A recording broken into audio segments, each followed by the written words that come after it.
Matt and Em. I hope you both are having a wonderful day today. We We are, are, thank thank you. you. How are you?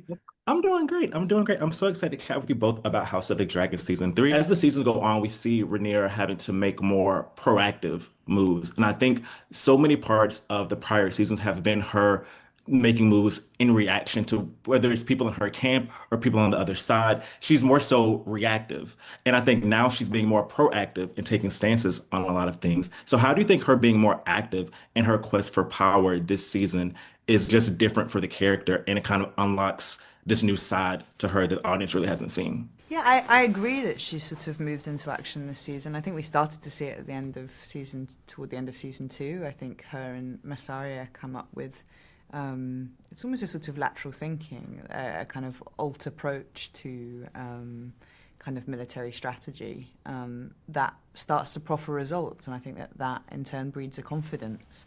I think Rhaenyra sort of ultimately has lost faith in her council for the most part. A lot of their action again has been to kind of prevent her from action. And I think for the first time there is a momentum in Rhaenyra's campaign, and her goal and sort of seizing her heirdom feels within touching distance. And so I suppose that's kind of what the marked change is, her kind of political strategic positioning and the sort of proximity to power. Daemon and Rhaenyra were separate for the bulk of season two. How do you think that his experiences in season two and his experiences at Harrenhal really allowed him to kind of find his true place within this campaign? And how do you think that impacts his logic and mindset in season three?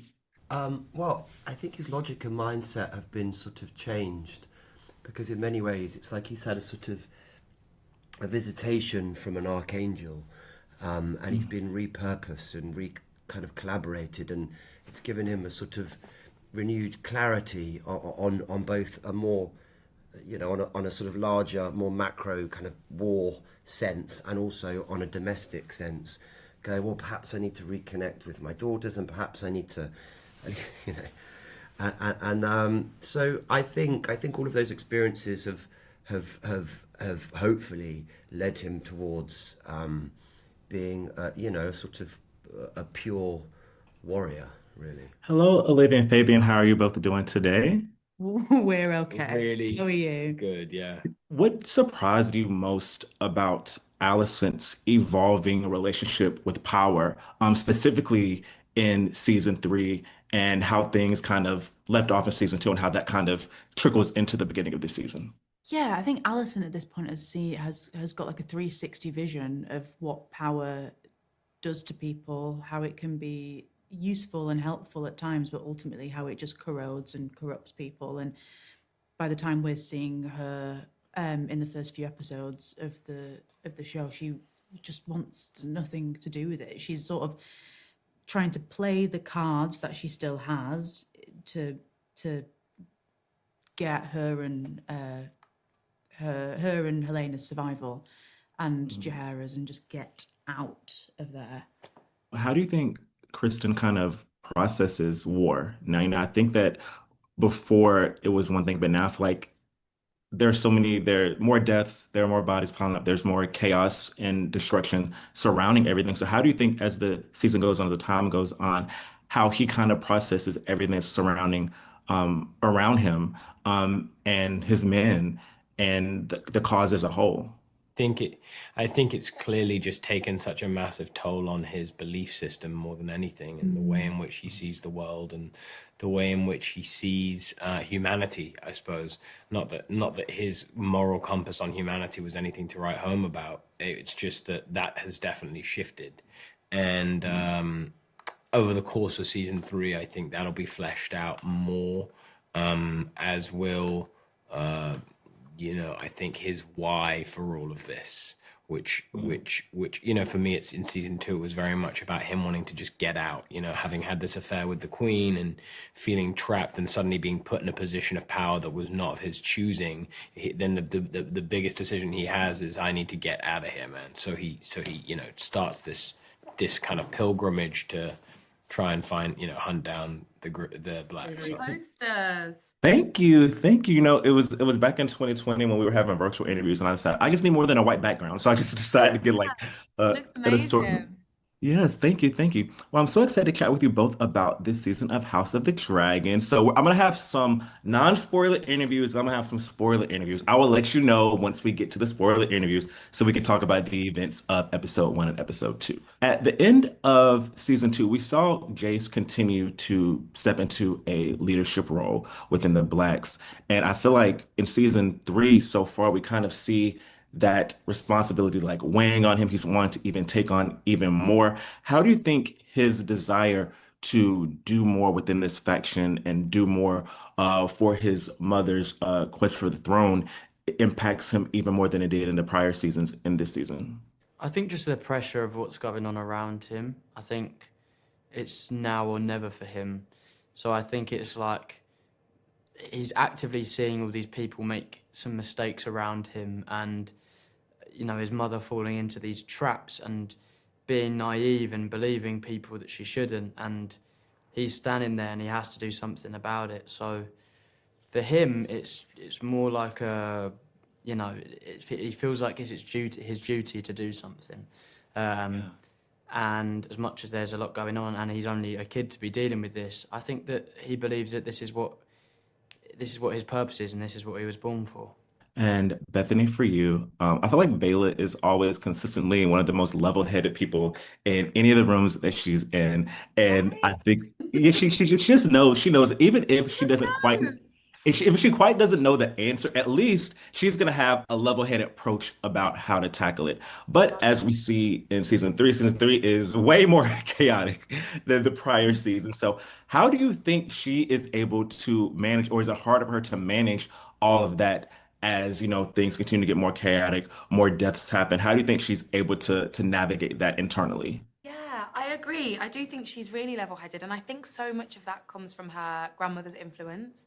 So much of how I've chosen to play Baela, and so much of what I took from the books, was that she spent a lot of time with her grandparents, and that when she went to ward with Rhaenys, she was raised to think in a slightly different way to the Targaryens. And so although that's who she is and that's what she identifies with, she has been raised under these very two specific households that have taught her to manage things in a different way.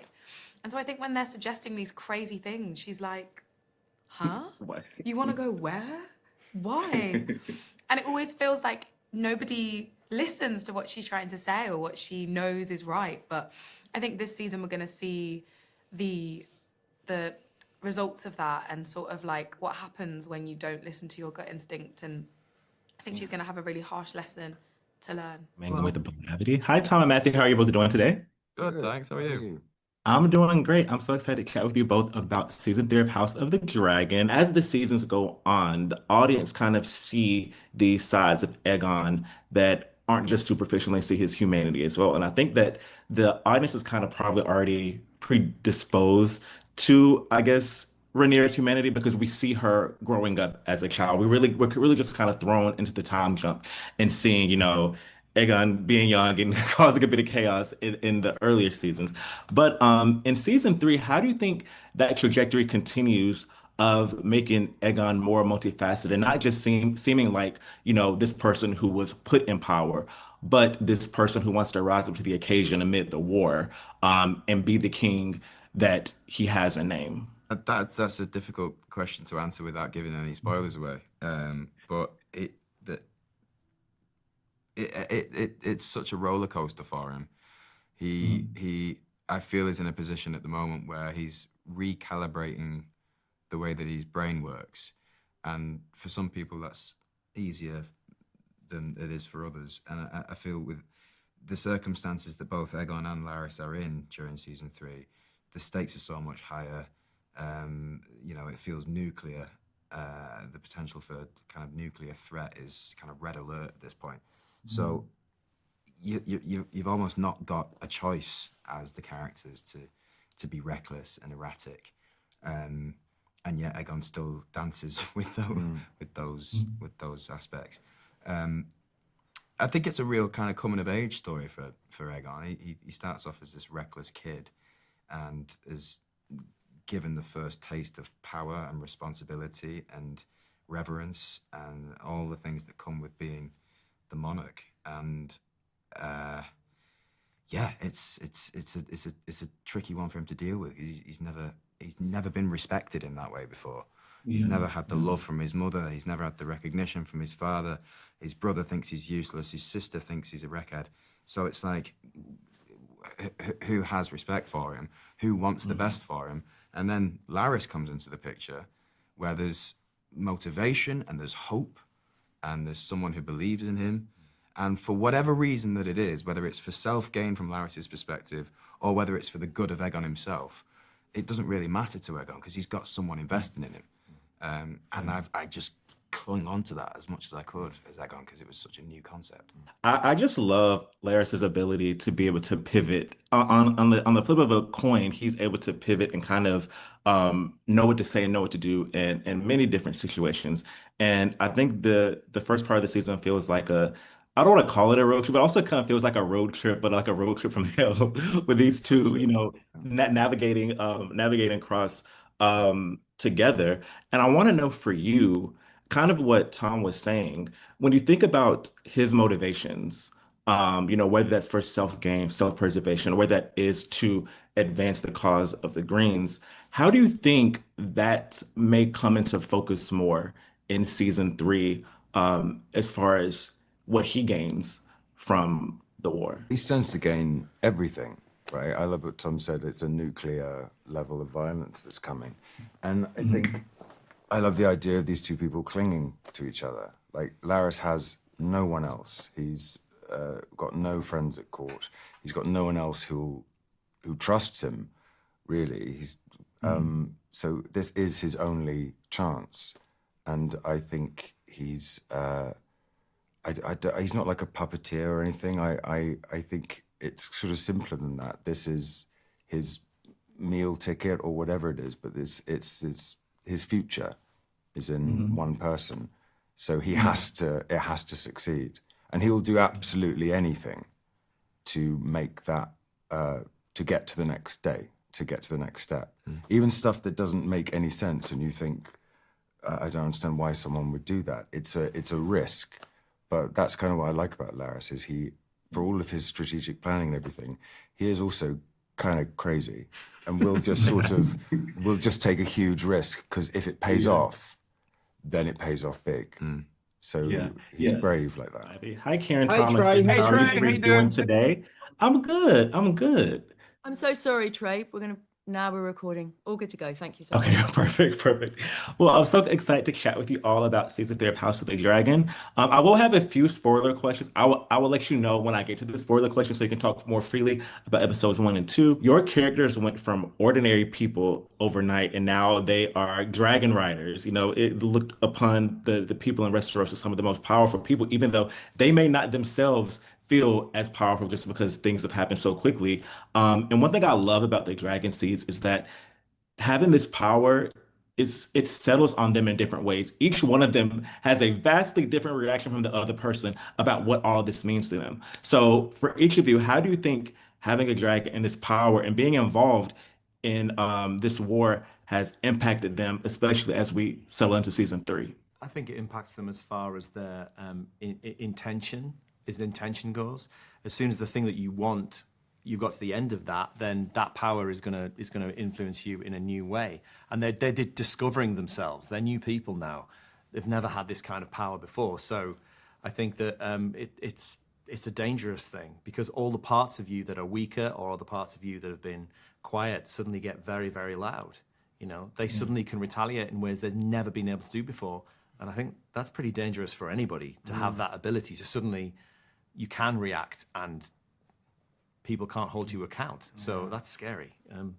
As Uncle Ben says, with great power comes great responsibility. And certainly Ulf, for one, is not a very responsible human being. So it's very dangerous to give him that much power, especially as someone who has come from the bottom, like from the gutter. Literally, he's a gutter rat. And so for someone to have come from nothing and to be beaten like a dog for the majority of his life and treated like rubbish, to suddenly be sitting on a nuclear warhead is a very dangerous, unnerving situation to be in. Yeah, I think for Adam, it shows a lot of things. It's enabled him to be noticed by his family and to have that recognition from his father that he's always yearned for as a child. But also it shows him the bitter side of people within the conflict of war and how war changes everyone. So it's a bittersweet thing for Adam. And also it allows him to discover who he is under these pressurized circumstances. Is he going to stick to his moral code, or is he going to betray himself in order to gain the validation of, you know, Rhaenyra or other people? So it's just an amalgamation of different things that's pulling at him internally and externally. So it's a trip for Adam to really go on.